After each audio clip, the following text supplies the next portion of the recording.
नमस्कार दोस्तों। भारत और पाकिस्तान के बीच तनाव बढ़ता जा रहा है। दरअसल 22 अप्रैल 2025 को पहलगाम स्थित बेसारण वैली में घूमने आए टूरिस्टों पर एक आतंकवादी हमला हो गया।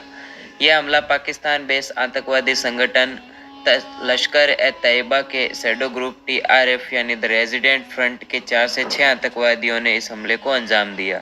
इस हमले में आतंकवादियों ने टूरिस्टों को उनके धर्म कर मारा। आतंकवादी हमले में एक नेपाली टूरिस्ट सहित 27 लोगों की मौत हुई। भारत सरकार ने तुरंत एक्शन लेते हुए 1965 के शिमला समझौते के तहत सिंधु जल समझौते को रद्द कर दिया और भारत स्थित पाकिस्तान उच्चायुक्त राजदूत को पाकिस्तान लौटने की हिदायत दिलाई। पहलगाम हमले के 15 दिन बाद भारतीय सेना ने एक्शन लेते हुए ऑपरेशन सिंदूर, यह भारतीय सेना द्वारा आतंकवाद पर किया गया अब तक का सबसे बड़ा प्रहार था और साथ ही पहलगाम हमले का बदला भी।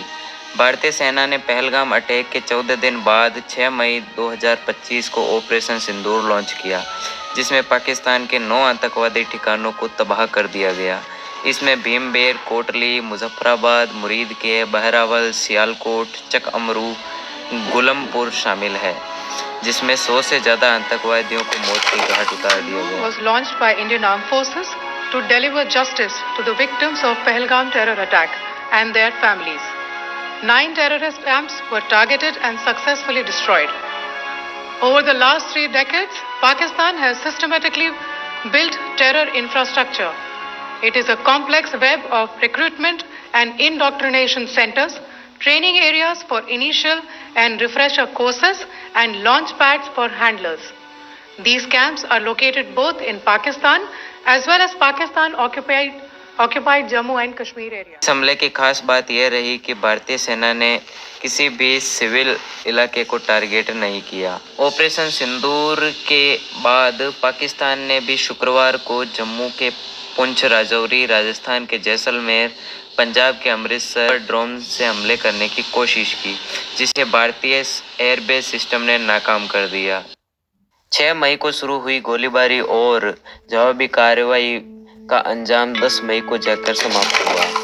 IMF अंतर्राष्ट्रीय मुद्रा कोष से 1.3 अरब डॉलर का ऋण मिलने के बाद पाकिस्तान के सामने अमेरिका ने दबाव डाला और भारत पाकिस्तान युद्ध के बीच अमेरिका ने मध्यस्थता करने की कोशिश की। अमेरिकी राष्ट्रपति डोनाल्ड ट्रंप ने 10 मई को शाम 5:33 पर ट्वीट किया और दोनों ही पक्षों द्वारा सीज फायर पर सहमति बनने की बात कही, लेकिन सीज फायर की घोषणा के 3 घंटे बाद ही पाकिस्तान ने अपना रंग दिखा दिया और भारत व कश्मीर के कई रिहायशी इलाकों पर ड्रोन हमले किए। विपक्ष अब तक सरकार के साथ कंधे से कंधे मिलाकर चल रहा था, लेकिन सीज फायर के मुद्दे पर अमेरिका की मध्यस्थता उनसे बर्दाश्त नहीं हुई और सरकार को कटघरे में रखा और पाकिस्तान पर उचित कार्रवाई करने की मांग। पाकिस्तान आतंकवादी देश है, उसके साथ नरम लहजा अपनाना सही नहीं है, ऐसा कुछ विपक्ष की तरफ से कहा गया और सीज फायर तोड़ने पर भारत को एक और मौका मिल गया है उसको उसी की भाषा में जवाब देने का, क्योंकि जैसा पाकिस्तान पिछले कई सालों से करता आ रहा है और भारत में एक तरह से दहशत का माहौल बनाने की कोशिश कर रहा है, उसको देखकर पाकिस्तान की बातों पर यकीन नहीं किया जा सकता। वही हुआ। सीज फायर तोड़ने के बाद रात 11 बजे विदेश सचिव विक्रम मिस्री फिर से प्रेस कॉन्फ्रेंस करते हैं और भारत सेना को इसका जवाब देने के लिए फ्री हैंड दे दिया जाता है। भारत के कई शहरों में सेना की तरफ से सेना का साथ देने के लिए लोगों की भीड़ सड़कों पर उतर गई, जैसा हमें चंडीगढ़ में देखने को मिला। भारतीय सेना को पाकिस्तान पर कड़ा एक्शन लेने की जरूरत है।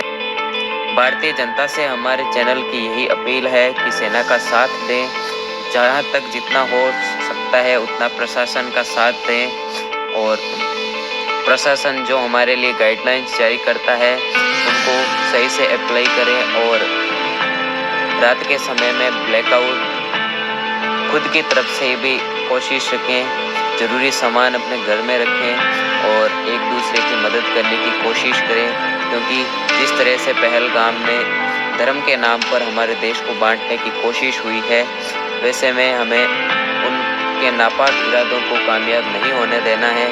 एक रहना है, नेक रहना है, सेफ रहना है। और इसी के साथ हम अपनी वाणी को विराम देते हैं। अगर आपको वीडियो अच्छा लगा तो लाइक, कमेंट, शेयर और सब्सक्राइब जरूर करिए। और अगर आपको हमारे न्यूज़ चैनल की जो ये वीडियो है पसंद आया है तो कमेंट में ज़रूर लिखकर भेजिए कि आपको वीडियो कैसा लगा। और भारत पाकिस्तान और ऐसी न्यूज़ से रिलेटेड बहुत सी जो खबरें हैं उनके लिए हमारे चैनल को ज्वाइन करें। जय जवान, जय किसान।